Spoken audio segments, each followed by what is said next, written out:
சின்ன வெங்காயம், தனியா, வெள்ளைப்பூடு, சீரகம், சோம்பு, மிளகு, ஒரு தலைக்கறி நம்ம கழுவி வச்சுருக்கோம், அரை மூடி தேங்காய்.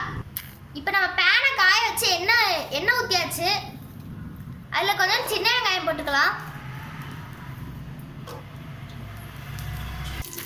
சும்மா எல்லாத்தையும் நம்ம லேசாக வதக்கிக்கலாம்.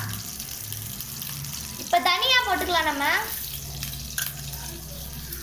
வெள்ளைப்பூடும் போட்டுக்கலாம். சோம்பு, மிளகு போட்டாச்சு. சீரகம் எல்லாத்தையும் சேர்த்து லைட்டாக வதக்கிக்கலாம்.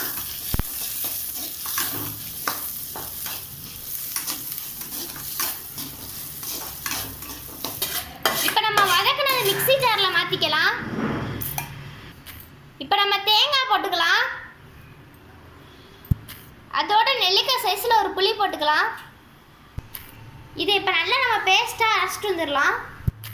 இப்போ நம்ம நல்லா பேஸ்ட்டாக அரைச்சாச்சு. இப்போ நம்ம குக்கர் வச்சு எண்ணெய் ஊற்றியாச்சு. பொதுவாகவே நான்வெஜ்ஜுக்கு நிறைய எண்ணெய் ஊற்றினா தான் டேஸ்ட் வரும். இப்போ நம்ம சோம்பு போட்டாச்சு. சின்ன வெங்காயம் நம்ம ஏற்கனவே அரைச்சனால ரெண்டு கைப்பிடி அளவு தான் நம்ம இப்போ வச்சுருக்கோம். இப்போ நம்ம சின்ன வெங்காயம் போட்டுக்கலாம்.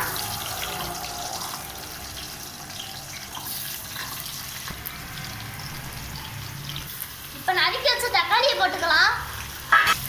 இப்போ எல்லாத்தையும் நல்லா வதக்கிக்கலாம். இஞ்சி பூண்டு வாசம் பிடிச்சவங்க போட்டுக்கலாம்.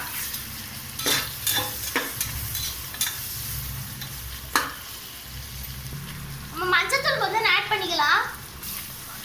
வாசம் ரொம்ப நல்லா இருக்கு. இப்போ நம்ம கழுவி வச்ச தலைக்கறியை போட்டுக்கலாம்.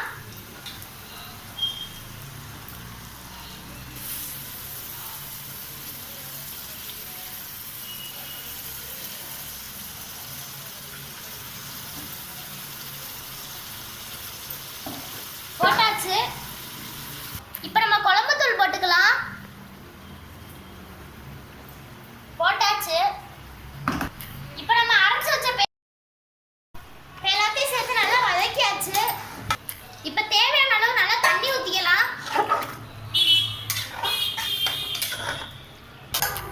இப்போ குழம்பு ரெடி ஆயிடுச்சு ஃப்ரெண்ட்ஸ். நல்லா வந்திருக்கு குழம்பு. நீங்களும் வீட்டில் அதை ட்ரை பண்ணி பாருங்கள். Thank you friends. நம்ம சேனலை மறக்காமல் சப்ஸ்கிரைப் பண்ணுங்கள்.